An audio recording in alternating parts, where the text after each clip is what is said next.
You're nobody. Just trash. Get out of my office. My mother-in-law's voice cracked through the glass-walled boardroom like a gunshot.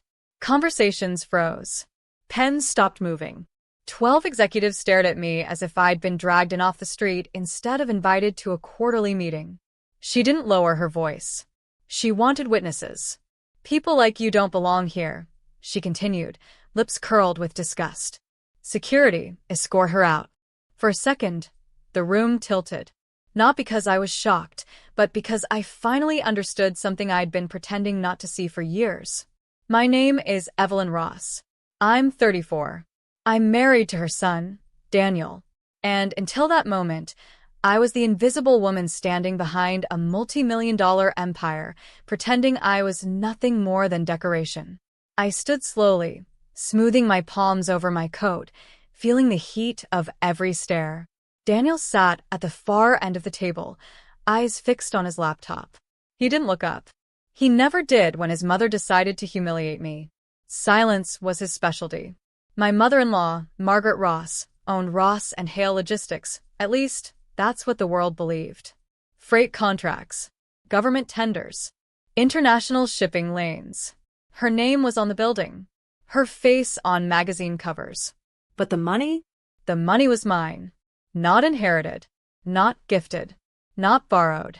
Mine. 5 years earlier, when her company was drowning in debt and banks were closing doors, I had stepped in quietly, through shell investments, private equity channels, signatures she never bothered to read. I didn't want power. I wanted peace. I wanted family. I wanted Daniel to be proud of me. Instead, Margaret called me trash in front of everyone who mattered. Security hesitated. They knew me. I smiled at them. A calm, polite smile that surprised even me. I'm leaving, I said softly. No need to touch me. As I walked toward the door, Margaret laughed. Good. Don't come back. I paused, my hand resting on the cold metal handle. I turned just enough to meet her eyes, and for the first time, I didn't look away. That was the exact moment I stopped being her daughter-in-law and became her biggest problem. I didn't cry in the elevator. I didn't cry in the parking lot either. I waited until I was alone in my car, hands resting on the steering wheel, engine off, the city humming around me like nothing had happened. That's when the pressure finally spoke. Daniel and I hadn't always been like this. Once, he'd held my hand in cheap cafes, promising we'd build something together. But the moment his mother's business started bleeding money, he changed. Long nights. Vague answers. You wouldn't understand, Eve. And I let him believe that. The truth was uglier. 5 years ago, Margaret's company was weeks from collapse. Lawsuits. Unpaid vendors. A government contract about to be revoked. Daniel came home drunk one night and muttered, "If she loses this company, she'll destroy all of us." So I stepped in quietly. I liquidated my tech portfolio. I funneled capital through private funds. I signed guarantees no one asked about because no one imagined me capable of saving them. Margaret never thanked me. She barely tolerated me. To her, I was the girl her son married beneath his class. As I drove away from that glass building, my phone buzzed. A message from Daniel. "Mom's just stressed. Don't make this bigger than it is." I stared at the screen, then laughed. Once, sharp and hollow. Because it was already bigger. And it was about to get unbearable. The next week felt like walking through a house where every floorboard creaked, but no one admitted the sound existed. Daniel stopped coming home on time. When he did, his phone never left his hand. Margaret's name flashed across the screen constantly, like a warning light neither of us wanted to acknowledge. At dinner, he talked about the company the way people talk about a dying relative, quiet, tense, already grieving. One night, I asked, "Did you tell her I was one of the investors?" He didn't even pretend to think. "No," he said. "And you shouldn't either." That was the moment something cold settled in my chest. "Why?" I asked. He finally looked at me, then really looked, and his voice dropped. "Because if she knows you have leverage, she'll destroy you. And I can't protect you from her." Protect me. From the woman whose empire existed because of me. The next morning, I received an automated email. Notice of shareholder review. Emergency session. My name wasn't on the list, but the funds I controlled were. That's when I realized this wasn't just disrespect anymore. They were moving pieces. And I was still being treated like I didn't exist. The humiliation came wrapped in applause. Margaret called an all-hands meeting, press included. Cameras. Smiles. A staged celebration of strong leadership during challenging times. I wasn't invited. I went anyway.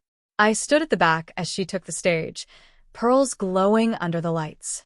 There were rumors, she said smoothly, that this company survived because of outside help. She paused, letting the room lean in. Let me be clear. Ross and Hale stands because of me. Laughter followed. Approval. Pride. Then she did it. She gestured toward a slide on the screen. Investor restructuring. My shell funds were listed as terminated partnerships. Clean. Final. Public. Daniel finally noticed me then. His face drained of color. Margaret smiled wider.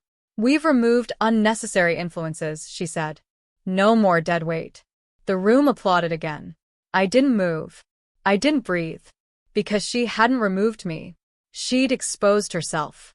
And for the first time, I knew exactly how to end her. I went home and sat in the dark. Not collapsing. Not breaking. Just sitting, letting the hurt burn itself down to something usable. Margaret thought she'd cut me out. What she'd actually done was trigger clauses she didn't know existed. Early termination penalties. Contingent guarantees. Personal liability riders tied to her name, not the company's. All legal. All signed by her own hand. I opened my laptop and pulled up the documents I'd never needed before. The ones my lawyers drafted just in case. Back then, they'd warned me. If she ever turns on you, don't react emotionally. React contractually. So I made calls. Not angry ones. Calm ones. To my legal team. To the bank underwriting her largest credit line. To the government liaison on that fragile contract. By midnight, everything was in motion. Daniel texted me. Please tell me you're not doing anything. I typed back only 4 words. I already did. Then I closed my laptop, poured a glass of water, and slept peacefully for the first time in years. Because revenge wasn't coming. It was already working. It started at 9 a.m. sharp. Margaret's primary credit line was frozen pending routine compliance review. The government contract triggered an audit. Automatic, mandatory, irreversible. Vendors began calling within the hour. By noon, her CFO resigned. Quietly. Carefully. Like a man stepping off a sinking ship. I watched it unfold from a cafe across the street from her building. My phone buzzed nonstop. Daniel called first. Evelyn, what did you do? His voice cracked on my name, like he finally remembered it mattered. Nothing, I said calmly. I just stopped holding everything together.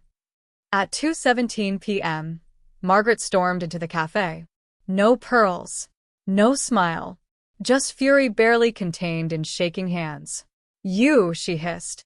Fix this. Now. I looked up slowly. You told me to get out of your office. I listened. Her voice dropped. You think you've won? I leaned in, just enough for her to hear. I think you've finally met the trash that paid for your throne. For the first time, she had nothing to say. And everyone could see it. The collapse wasn't loud. It was worse than that, it was public. By the next morning, business news outlets were running cautious headlines. Ross and Hale faces liquidity questions amid investor exit.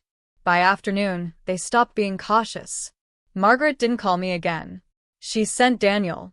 He showed up at the apartment looking smaller than I'd ever seen him, tie undone, eyes red, confidence stripped away layer by layer. She's blaming you, he said, standing in the doorway like a guest instead of a husband. She says you planned this. That you manipulated everything from the start. I didn't raise my voice. I didn't move. I warned you, I replied. I asked you to tell her the truth years ago. He swallowed. She's losing the board. They're voting her out. There it was. The moment I'd imagined, but it didn't feel like victory. It felt like clarity. Daniel took a step closer. If you stop this, if you fix it, she'll apologize. I finally stood. No, I said. She won't. And neither will you. His face crumpled, not in anger, but realization. Because for the first time, he understood something far more terrifying than revenge. He understood he'd chosen the wrong side. And there was nothing left to negotiate. The board vote happened without drama. Margaret Ross was removed as CEO by unanimous decision. Her access revoked. Her authority dissolved with the same efficiency she once used to dismiss me. The company didn't collapse, it stabilized. Quietly. Cleanly. Under interim leadership that knew exactly who their largest remaining investor was. Me. Daniel moved out that night. No shouting. No speeches. Just a suitcase and the sound of a door closing on a marriage built on silence. Margaret never apologized. She sent one message instead. You destroyed my life. I didn't reply. Because the truth was simpler. I hadn't destroyed anything. I had only stepped out of the shadows and let the weight of reality fall where it always should have. Months later, I walked past the building again. The name on the glass was still Ross and Hale, but the power behind it had finally changed. I caught my reflection in the window. Not trash. Not invisible. Not quiet anymore. Just a woman who learned a little too late, but perfectly on time, what she was really worth.